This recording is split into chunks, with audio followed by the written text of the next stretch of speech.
बहुत बहुत स्वागत है सभी का हमारे यूट्यूब चैनल सोर्स मीडिया में। मैं हूं राज, आप देख रहे हैं source media YouTube channel Bihar university Muzaffarpur.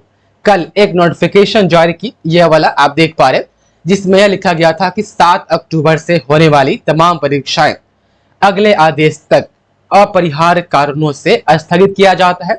Community tab में मैंने इसको यूट्यूब पर डाल दिया था, बहुत सारे कॉमेंट्स उसमें हैं कि ऐसा क्यों हुआ, इसको एक्सप्लेन किया जाए। यदि हम कहें कि ये सभी जो चीजें हैं, जो तमाम परीक्षाएं हैं, तमाम कामकाज है विश्वविद्यालय में पोस्टपोन हो गया है पूरी तरीके से, और कॉलेज में भी, तो ऐसा क्यों हुआ उसका जवाब यह है। आप देख पा रहे बिहार यूनिवर्सिटी के वीसी रजिस्ट्रार समेत 4 पर एफआईआर दर्ज, वित्तीय अनियमितता का आरोप लगा है।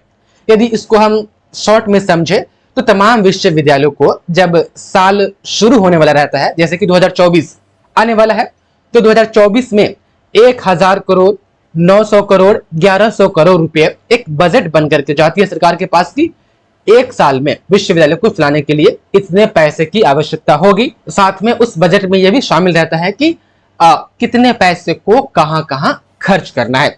साल के शुरुआत में पैसे मिल जाते हैं और साल के लास्ट में उसका ऑडिट होता है। तमाम विश्वविद्यालयों में एक रिपोर्ट भेजी जाती है विश्वविद्यालय से कि ये पैसे यहां पर खर्च किए गए हैं।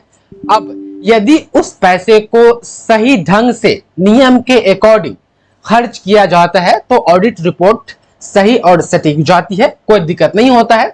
लेकिन यदि वो पैसे नियम के जो कि अनुसार खर्च नहीं किए गए हैं तो वही वहां पर गड़बड़ी का मामला मान लिया जाता है। यहां पर भी वित्तीय अनियमितता से मतलब यही है कि ऑडिट रिपोर्ट में सरकार ने कुछ गड़बड़ी पाई है। आप देख पा रहे विभाग ने वित्तीय अनियमितता और राज्य सरकार के पैसे का नियम के विरुद्ध खर्च के आरोप में मामला दर्ज कराने को कहा था। शिक्षा विभाग ने बीते दिनों ऑडिट टीम भेजकर विश्वविद्यालय का ऑडिट करवाया था। आप देख पा रहे तो मामला यही है। उसके बाद से जब ये कंप्लेंट हुए उसके बाद से तमाम कॉलेजेस में भी हड़ताल, पूर्ण तालाबंदी कर दिया गया है, जिसके कारण तमाम छात्र छात्राएं आपकी परीक्षाओं को जो कि वह स्थगित कर दिया गया। अब पार्ट 3 प्रैक्टिकल एग्जाम 20 से 23 वाले जो 7 तारीख से लेकर के 14 के बीच में होना था, अब वह नोटिफिकेशन इस रिपोर्ट के आने के बाद समझिए वो खत्म हो गया। अब आपके पार्ट 3 प्रैक्टिकल का एग्जाम का डेट बाद में आएगा।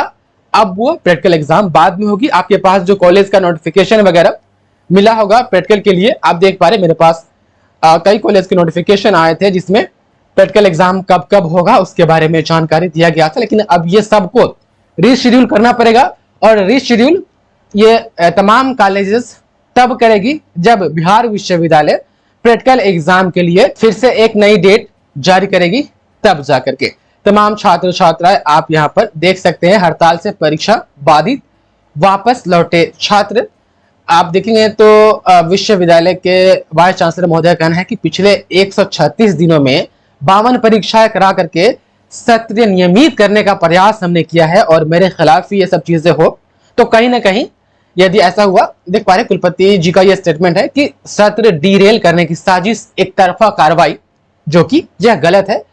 इनका कहना है कि कहीं ना कहीं सेशन को फिर खींचने का, जो सही समय पर आ रहा था, टाइम पर सेशन चलने वाला था, फिर उसको लेट करने की कहीं ना कहीं साजिश चल रही है, उनका कहना है। आप देख पा रहे, आप वीडियो को पॉज करके पूरा आप देख सकते हैं। यहाँ पर आप देखेंगे तो आपके बारे में भी 20 से 23 वालों के लिए भी कहा गया है। आप देख पा रहे यहाँ पर अखबार में भी यहाँ पर कहा गया है कि शुक्रवार को होने वाली, आप देख पा रहे 3 परीक्षाएं स्थगित कर दी गई है। वहीं शनिवार से होने वाली स्नातक तृतीय वर्ष की प्रायोगिक परीक्षा को भी अगले आदेश तक टाल दिया गया है। अब प्रैक्टिकल एग्जाम का नया डेट आएगा, नोटिफिकेशन नहीं आएगी, तब आप लोग प्रैक्टिकल का एग्जाम दीजिएगा। फिलहाल बस अब कोशिश किया जाए कि ये जो चीजें हुई है, जो कि सारे कामकाज बाधित है, ये सॉल्व हो जाए और फिर से व्यवस्था जो है कि सही से काम करने लगे और चीजें जो कि पटरी पर आ जाए। अब देखते हैं कब तक की आती है। बाकी आप लोग चैनल से अपडेट रहे, सभी जानकारी आपको समय समय पर दी जाएगी। बहुत बहुत धन्यवाद आपका इस वीडियो देखने के लिए।